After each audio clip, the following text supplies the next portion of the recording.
se supo que la habíamos cantado en 8 idiomas. Y todos al tiempo cantando la internacional, y nos mirábamos y en polaco y en alemán y en inglés bueno, y ese es uno de los recuerdos más emocionantes que yo he tenido en mi vida. Bueno, era un cuento ahí porque se me vino a la cabeza. Allá esos compañeritos de atrás, vengan, arrímense un poco, háganse para allá. ¿Y quién? ¿Tú estás manejando esto? Bueno, entonces este es nuestro tema de hoy. Formación de la clase obrera en Colombia. Un país con, al comenzar los años 20, 6 millones de habitantes. Era un país de haciendas tradicionales, de costumbres casi feudales, un país católico por excelencia, un país patriarcal, eminentemente patriarcal, desmembrado por el rapto de Panamá, un país eminentemente agrario, es decir, el 80% de los colombianos vivían en el campo y el 20% en las ciudades. También era un país de minas, de oro, en Antioquia, en Chocó,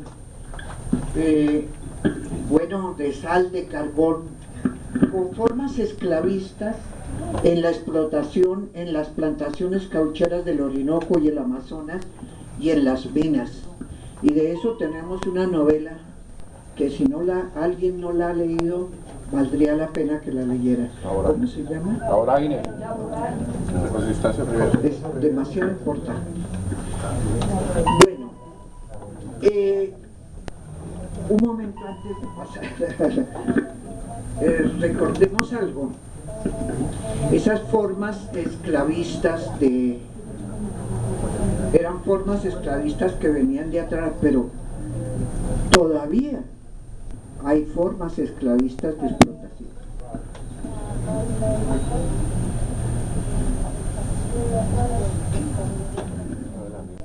La caracterización de ese decenio se hizo por muchos aspectos. Yo siempre he planteado que en el siglo XX hubo 2 décadas definitivas, absolutamente definitivas, en el cambio de nuestra sociedad, los años 20 y los años 60. Los años 20 tienen entre sus saberes el nacimiento de lo que se llamó la clase obrera. Y con él también la irrupción de la mujer en el mercado laboral. ¿Por qué sucede? Que eso seguramente lo han oído hablar a las abuelas o a las mujeres muy viejas como yo, o lo han visto en el cine. Es que las mujeres al entrar los años 20 todavía permanecían en sus casas, no salían a trabajar, eran mujeres, si trabajaban, puede ser que cosían, que bordaban, pero no salían a la calle. Pero en los años 20, como vamos a ver, viene un cambio muy grande, que es el que permite el cambio en la vida de las mujeres. Y al cambiar la vida de las mujeres, pues cambia la vida de la sociedad. Y al cambiar la vida en la sociedad, pues cambia la mentalidad, ¿no es cierto? Y eso fue lo que pasó en los años 20. Y con él, el surgimiento del movimiento obrero y las ideas socialistas en Colombia. Aclaro, no es que antes no hubiera de alguna manera gente obrera que se caracterizaba por el salario, ¿eh? No, eso ha sido un proceso, pero es aquí, en estos años 20, donde realmente aparecen ya como clase y en cantidades muy grandes en el país. Igual el socialismo, había ya ideas socialistas, porque además las había en muchos países de América Latina, pero cuando se configura un partido eminentemente socialista es ahí, en los años 20.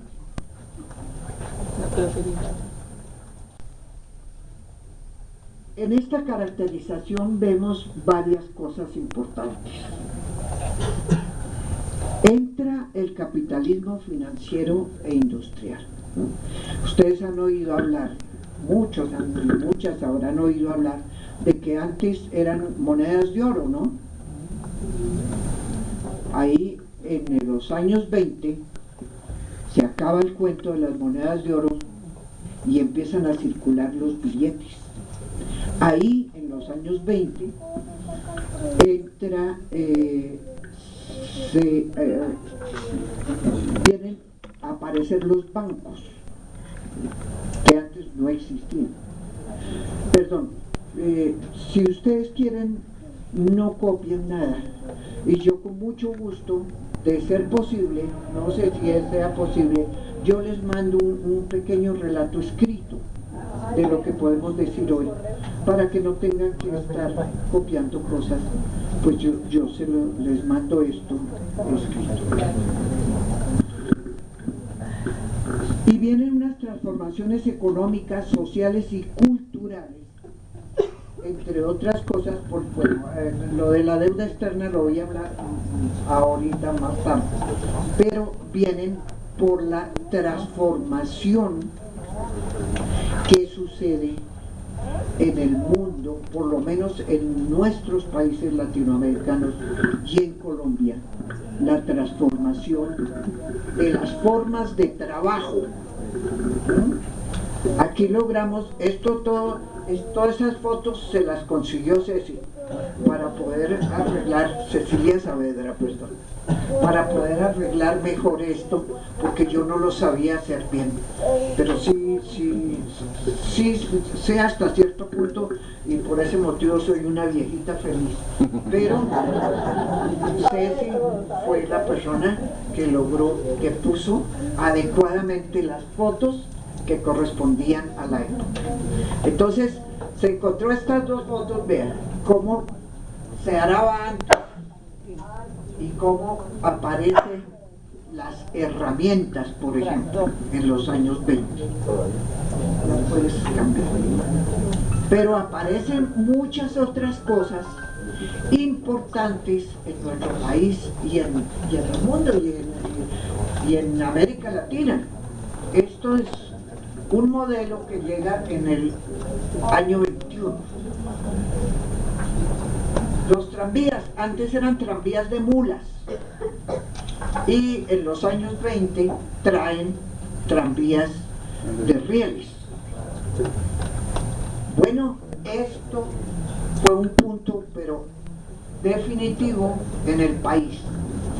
La cantidad de construcción de rieles para el transporte, y por ese motivo precisamente es que uno de los núcleos obreros más grandes que hay en los años 20 es el de todos los trabajadores de los ferrocarriles. Ya fue despacio. Este llegó en el año 21. Parece ser, según los historiadores, que fue el primer país a donde llegó un hidroavión y llegó a La Dorada, porque todavía no aterrizó, era en el río. Entonces se dieron esta serie de nombres a ese decenio de los años 20. Explosivo, bueno, hay muchos motivos, pero entre otros socialmente explosivo. Época de oro revolucionaria también se le ha llamado, periodo luminoso, y también la danza de los millones y la prosperidad al débil. ¿Por qué? Porque el gobierno de entonces, ¿cómo era que se llamaba el presidente? Abadía Méndez y su famoso ministro Ignacio Renfe. Porque el gobierno de entonces, fue el último gobierno de la hegemonía conservadora después de 43 años de hegemonía conservadora, este fue el último gobierno, hizo unos empréstitos inmensos, muy grandes. Pasó en Colombia lo que estaba pasando también en América Latina, y es que con esos empréstitos, no es que no hubiera ya deudas externas, sí las había, pero como en pequeño, pero aquí se desbordaron y pidieron lograr una deuda externa inmensamente grande, que como en los demás países de América Latina, ¿qué hizo esa deuda externa? Hacer que los países latinos dependieran del capital norteamericano. Esa era la bobadita. Para eso eran los empréstitos. Y por supuesto que de ahí se desprende que la gente le decía que era el gobierno de la prosperidad al débil. Los 25 millones que pagaron por Panamá, que de paso los pagaron fue a plazos, no fue sino de a poquitos, pero también entraron. Y estaba la bonanza cafetera, la gran bonanza de los años 20, cuando el país se conoce como el país productor del café en muchas partes, que sale por todo ese café sale por el río Magdalena, que era la forma como entraban y salían las cosas del país. Ese era su conducto regular. Ya puedes pasar. Otros cambios importantes. Bueno, aquí tenemos venta de Panamá, explotación de oro, banano, ya iremos para allá, petróleo, café. Llegan las máquinas y herramientas de hierro. Muchas personas aquí conocerán las máquinas, por ejemplo, de coser de pedal. Llegaron en ese tiempo, antes eran con una mano, se movían con una mano. Llegaron en ese tiempo, así se encontró. Y aunque la luz eléctrica en el mundo ya llevaba 30 años más o menos de existencia, pues llegó aquí fue en los años 20. Entonces se alumbraban las calles con eso. Pero ¿qué pasó con la luz eléctrica? Que cambió todo, hizo cambiar todo. Fueron unos cambios abismales. Es que imaginemos nomás un mundo sin luz eléctrica y de pronto que aparece la luz eléctrica. Es otra cosa, otro mundo. Ya no puedo. Bueno, entonces llega el radio, creo que más o menos llegó en el 21-22. Los carros, lo que había era coches como los que vemos en Cartagena, y de ahí se pasa a los carros. Entonces la vida cambia y cambian las velocidades de la vida, y naturalmente la luz acelera la industria. Se planifican las ciudades, antes eso no existía. Se construyen, como les decía, líneas férreas por todo el país.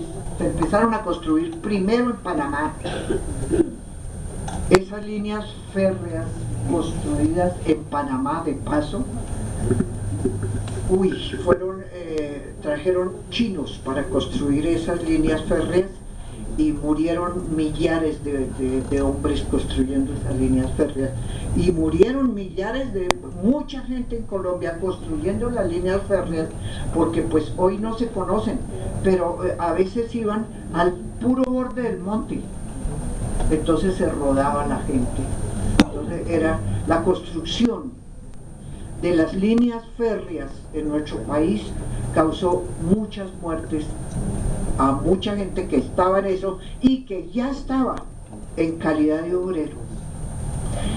Escuché, un paréntesis, decir algo de los artesanos. Ahora vamos a ver qué pasó con los artesanos. Ahora los vamos a ver por aquí, en esta época. Bueno, aquí está, esto es muy importante. Antes de los años 20, las masas campesinas, los aparceros, los arrendatarios con retención forzosa o por contratos de enganche en las haciendas, era como trabajaban, pero no podían salir de la hacienda sino con permiso. Pero es que no podía salir el trabajador, pero tampoco su familia. Así era como funcionaba la sociedad en el campo en nuestro país. Pero al aparecer lo que se llamó los enclaves norteamericanos, que fueron básicamente 4, entonces con esos enclaves y con todo lo que hemos recordado, es que aparece el capitalismo, entra el capitalismo a nuestro país. Claro, llevaban también cantidad de mujeres en el plano de la prostitución, pero imaginemos la situación que necesitaban casas para vivir, formas médicas, es decir, eso da un cambio también sumamente grande. Pero se dio eso, se dieron esa ley, porque esa ley era lo que les convenía en ese momento. Se inician esas grandes concentraciones obreras, un conglomerado en formación por la presencia de los enclaves norteamericanos. Entonces, ¿qué eran los enclaves? Los enclaves son en unas formas, yo traje por aquí el detallito porque no lo tengo totalmente en la cabeza. Permítanme un momento porque vale la pena. Se les llamó enclaves porque eran los dueños del transporte, en la zona bananera, del transporte marítimo que llevaba la fruta. Los enclaves eran propietarios del 50% de la tierra en donde funcionaba. Dueños, no eran arrendamiento, eran dueños. En la zona bananera, eran dueños de la mitad de los ferrocarriles de Santa Marta. En todos los enclaves, dueños de las aguas que irrigaban o las plantaciones o que se necesitaba para el trabajo. En todos los enclaves eran dueños de los comisariatos donde debían comprar los trabajadores todo, desde un saco hasta una fruta, todo. Es decir, era una especie de Estado dentro del Estado. Y esos eran los enclaves, y esos enclaves no fueron solamente en Colombia, ¿no? Hubo enclaves en muchos países de América Latina, si no en todos, y en muchos en América Central. Bueno, decíamos oro, platino en Antioquia y Chocó, la Frontino, el banano, la zona bananera que la compañía de esa época es como la abuelita de la compañía de oro. Aquí esto fue que Ceci nos consiguió una escena, de las minas de un socavón donde hay también llamas, para poder imaginarnos las condiciones de vida de tantos colombianos que han sido de aquí para atrás, pues hasta parientes nuestros, ¿no? El artesanado por su anterior papel, fue determinante en los años 20. Pensemos en una cosa: el artesanado era muchos grupos de gente que, como nos decía Cristóbal, tenían muy presente la Revolución Francesa. Eran gentes que sabían leer y escribir, muchos de ellos, sus líderes, y que una de las cosas importantes que hicieron, los que tú nombrabas, fue tratar de enseñar a leer y a escribir a la gente. Es decir, las primeras alfabetizaciones las hicieron los artesanos en el finales del siglo XIX, las primeras alfabetizaciones de carácter social, pero luego en los años 20. Entonces estos artesanos tenían hojas, porque no se pueden llamar periódicos, pero sí hojas, donde circulaban las ideas. Entonces miren el papel tan importante de los artesanos en los años 20. Era la circulación de las ideas, la confrontación, era una serie de cosas muy importantes de las que ellos hicieron. Y todos pasan a ser socialistas cuando se instaura, cuando se realiza el Partido Socialista Revolucionario en el año 25. Pero el socialismo venía más que todo de atrás. Primero que hay, todos esos sectores obreros nuevos crean la CON. La CON fue la primera, Confederación Obrera Nacional, pero era poderosa, pero tenía otras características. Por ejemplo, en la CON estaban también los indígenas, y estaba Quintín Lame, porque eran otros momentos, o otro instante del país. Y la CON, la misma gente de la Confederación Obrera Nacional, es la que impulsa y dice: necesitamos un partido, y se crea el Partido Socialista Revolucionario, año 25, que tuvo vida hasta final de ese decenio y que terminó. La parte más grave, digamos, fue la masacre de las bananeras. Ya llegaremos a... Bueno, aquí hay algo importante que puse: la intelectualidad. Hay un factor, la intelectualidad. Yo no me estoy refiriendo a las gentes, a ver, ¿cómo ayúdenme? Démosle, a ver, Cristóbal,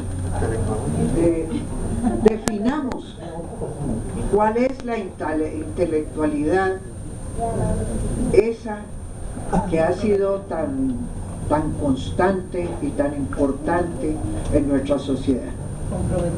O definan ustedes, ayúdenme. ¿Cómo? Orgánica, militante, comprometida. Comprometida. ¿Qué otra cosa? Solidaria. Unida, solidaria. Movilizadora. Convencida. Que no es cuento lo que están diciendo, que lo sienten aquí y aquí. Ese era ese tipo. ¿Pero por qué? Pues les voy a decir por qué. Una sola razón. También la anoté aquí.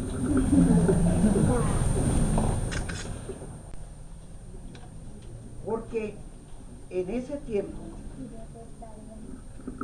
tiempo se llevó a cabo lo que se llamó la doctrina Monroe por Estados Unidos.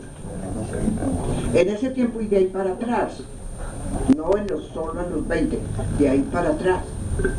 Entonces, ¿qué pasó? Aquí lo anoté.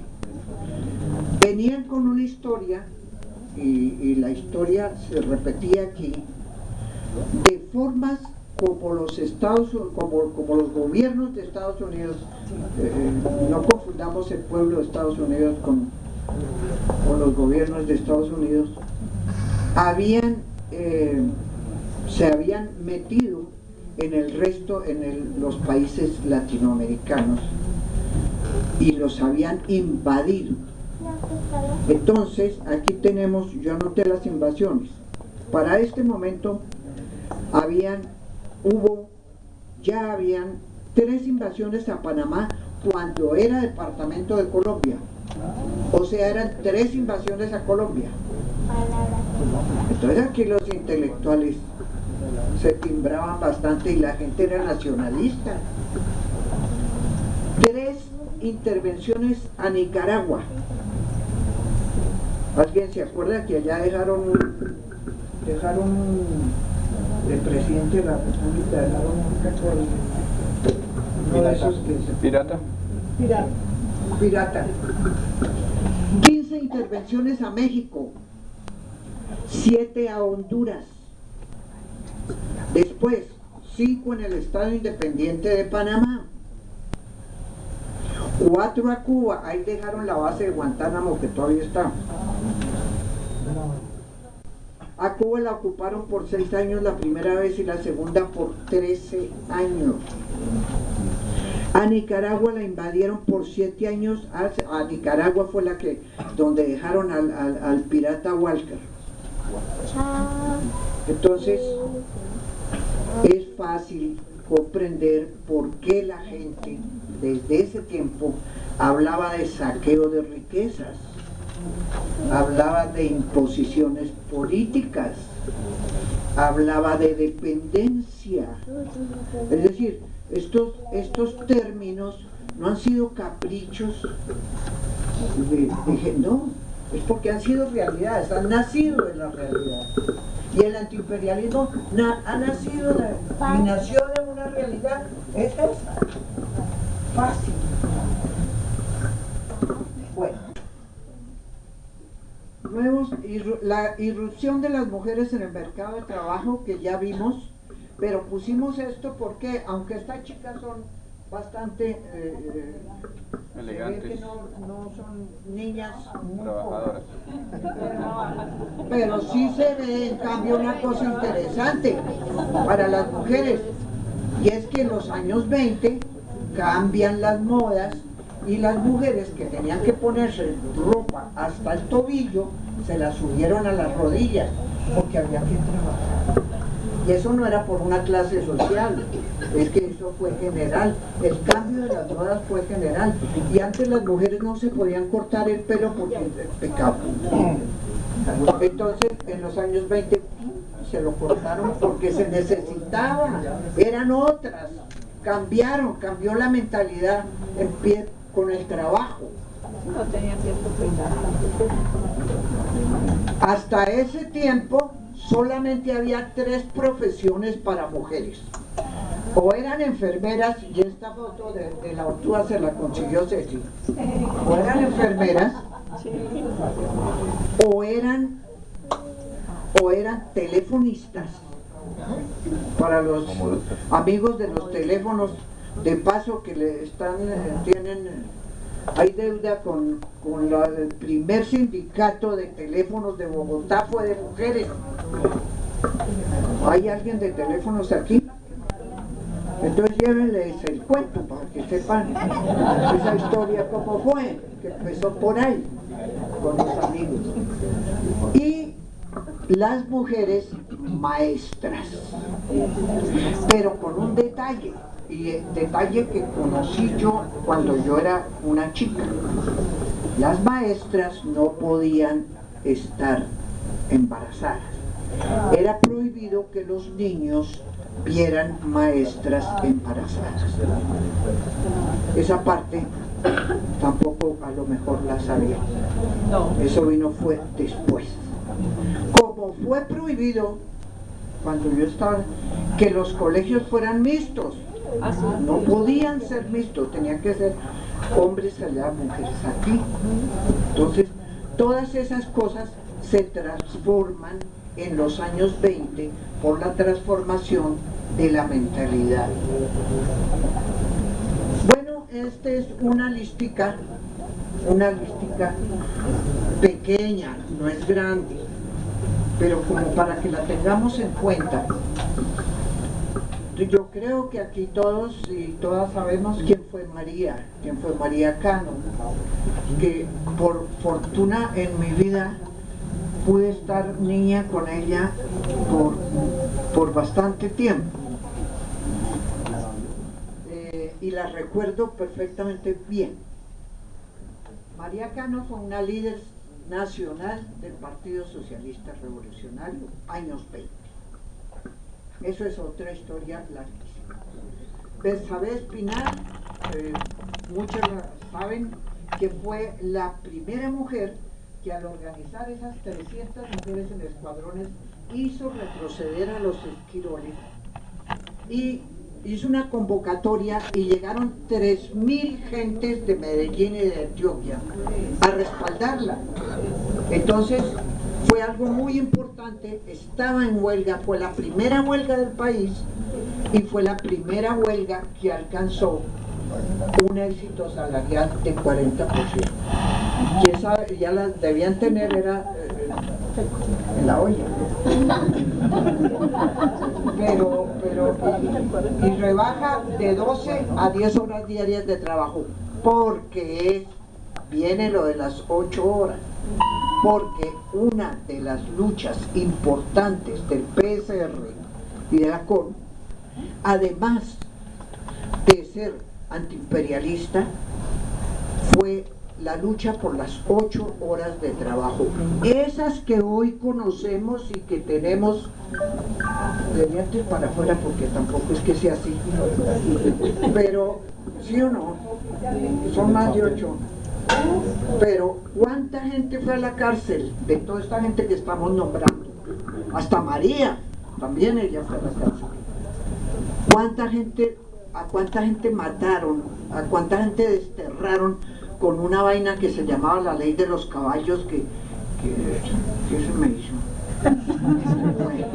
Me iba a recordar de la ley de los caballos. Bueno, entonces toda esa generación se mataron para que nosotros tuviéramos 8 horas de trabajo y no más, pero lo hicieron por nosotros.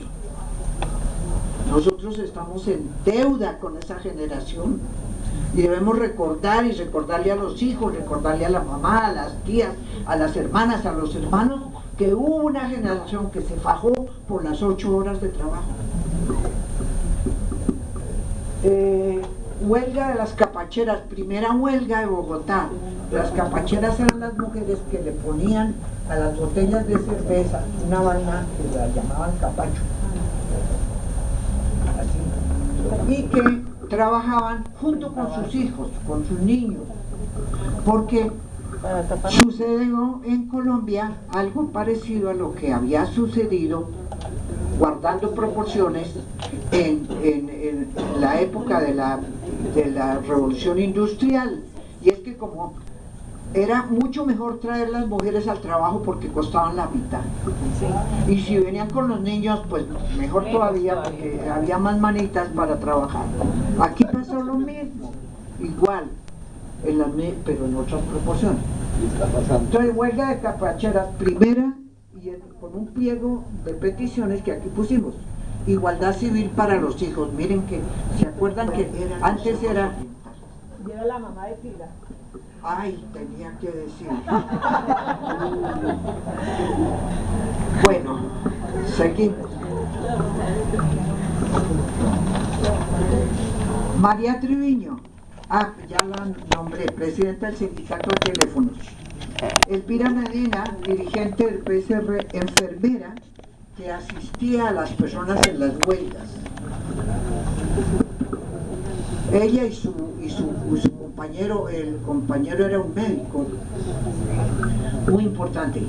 Claudina Maecha, ¿aquí hay alguien de la USO? Bueno, oídos abiertos los de la USO.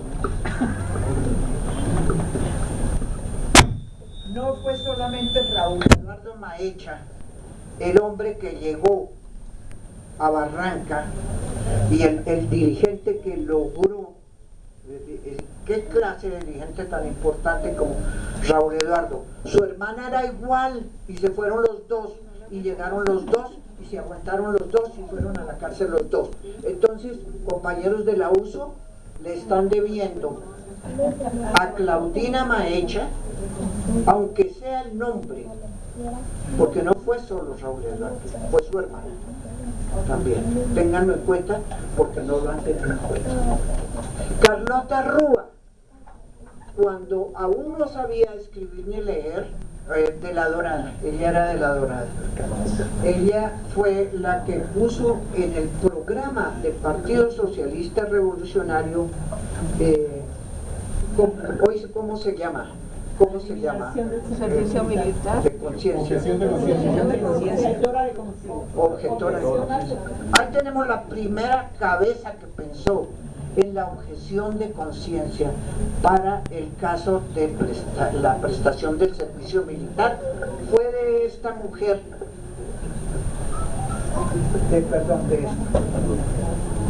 de Larmina González, presidenta de la Sociedad Obrera de Girardota. Esto fue descomunal. Redactó la ley para reglamentar el trabajo de mujeres y menores de edad. Yo quería poner a alguien aquí, pero no me acuerdo qué pasó, pero fue una mujer en Orehueca. Orehueca es en la zona bananera. A ver si, voy a ver si la tengo aquí.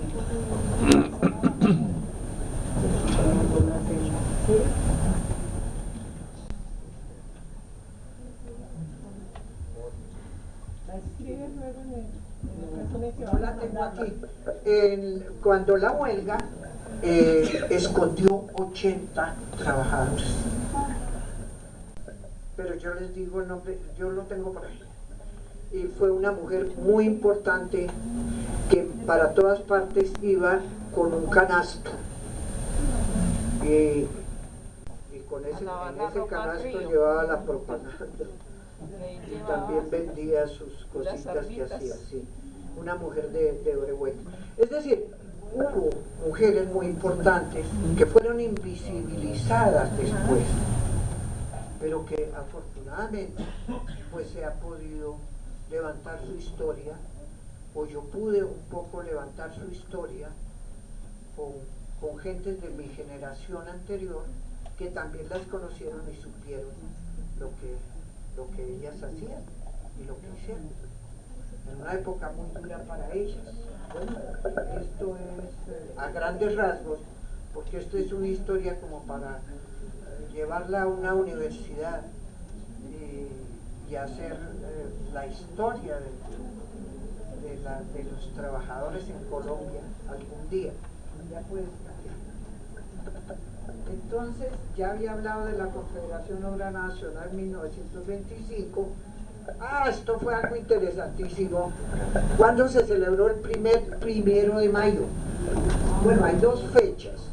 Una, dicen que el 19, que salieron, pero que fue muy pequeña.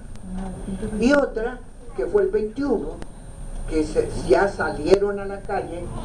¿Por qué es importante la del 21?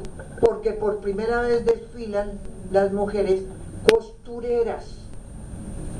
Entonces, ¿quiénes eran esas costureras? Eran las que elaboraban los uniformes de la policía y del ejército.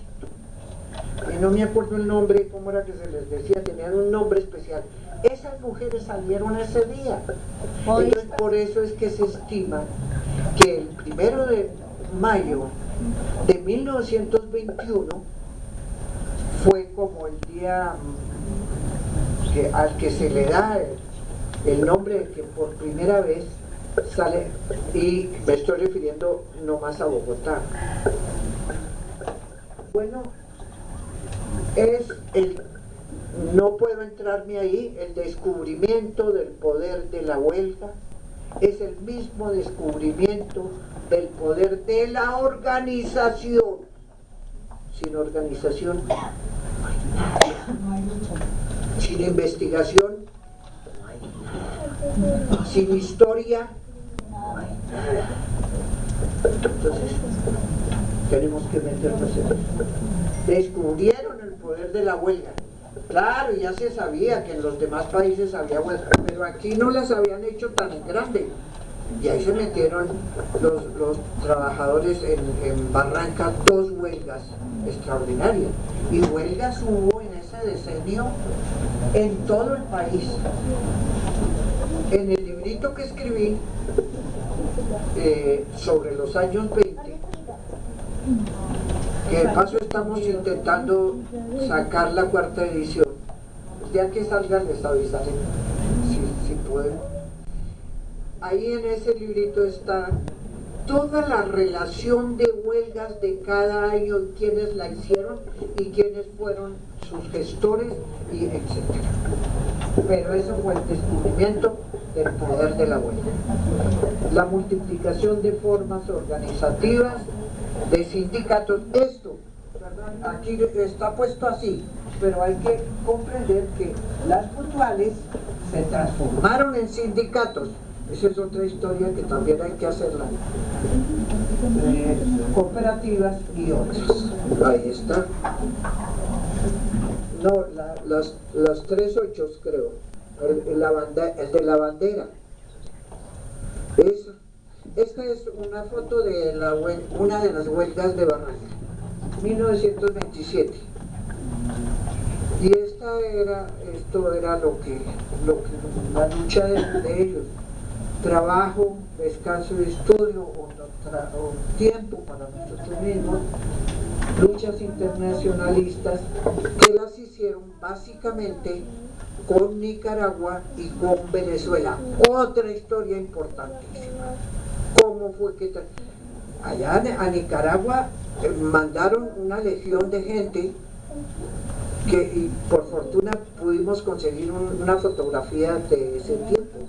Y el secretario de Sandino fue un colombiano pastuso, para los que no sabían.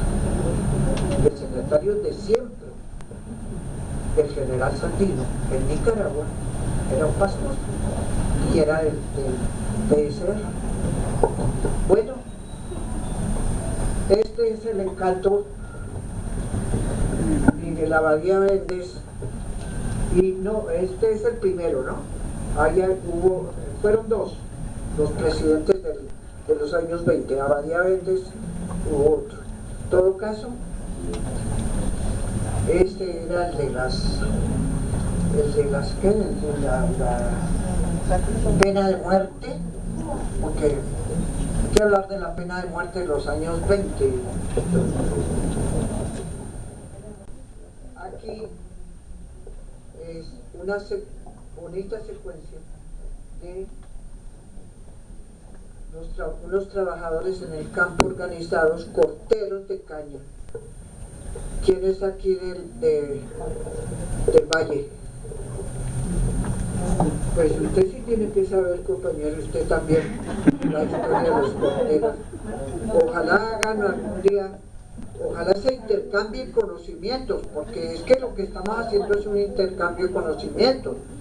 Y si el conocimiento no lo sacamos de lo colectivo, pues entonces es una señora sola ahí hablando barbaridades o no barbaridades, lo que quiera, lo que se le ocurra, y nadie le va a contradecir porque como no sabe. Entonces no, así no es el conocimiento. El conocimiento es duda. El conocimiento es investigar. El conocimiento se da cuando se da colectivamente. Entonces cada uno de ustedes tiene una cabecita con una cantidad de conocimiento. Esa es la que hay que intercalar, para que esa intercalada de conocimiento junto con esta investigación ya sirvan de más.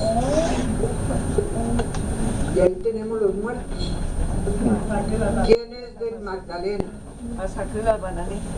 La masacre de las Bananeras. ¿Quién es del Magdalena? ¿Quién es de Santa Marta? Aquí.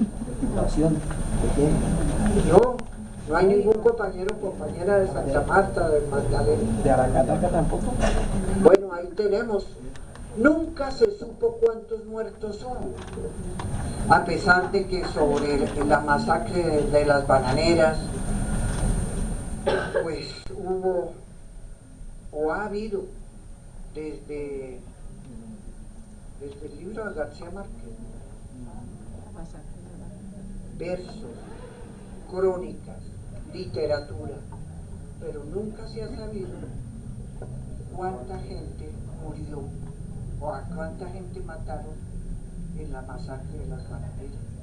Pero eso es para no olvidarlo, para tenerlo siempre presente, e igual contarles a los hijos, contarles a los nietos, contarles a los niños, a los amigos de los niños, que en Colombia hubo una vez una gran bananera que estaba en Santa Marta y que mataron a todos esos campesinos porque querían tener mejor vida. Esos son los puntos de la historia que no se conocen y en los que estamos trabajando y hemos trabajado mucha gente. En todo caso, creo que ya es lo último. Este es nombres de personas de la dirección del PSR.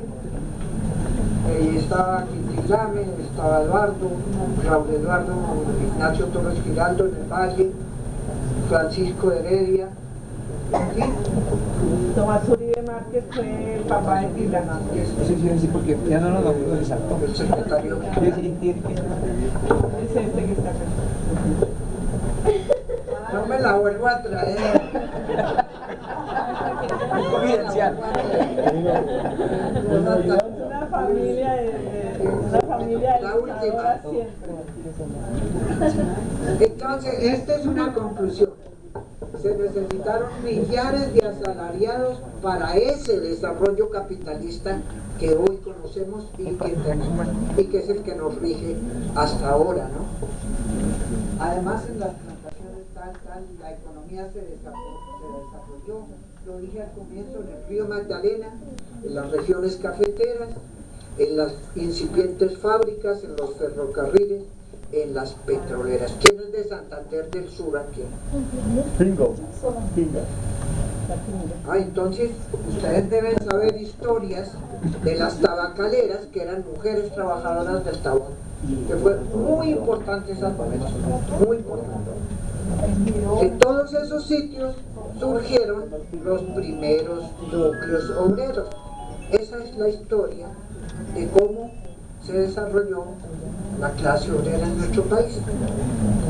Bueno, esto ya es algo que la organización popular, sindical, política continúa y continuará. Y ahí están ustedes, continuadores de todo eso que acabamos de ver. Ustedes son los continuadores. Ahí lo están haciendo. Casi nada. Estoy frente a un grupo de luchadores, de continuadores de luchas extraordinarias. Entonces vean el papel tan importante. Mientras haya condiciones de explotación, mientras haya condiciones de terribles desigualdades, habrá luchas. Ahora sí les doy un beso acá. Gracias.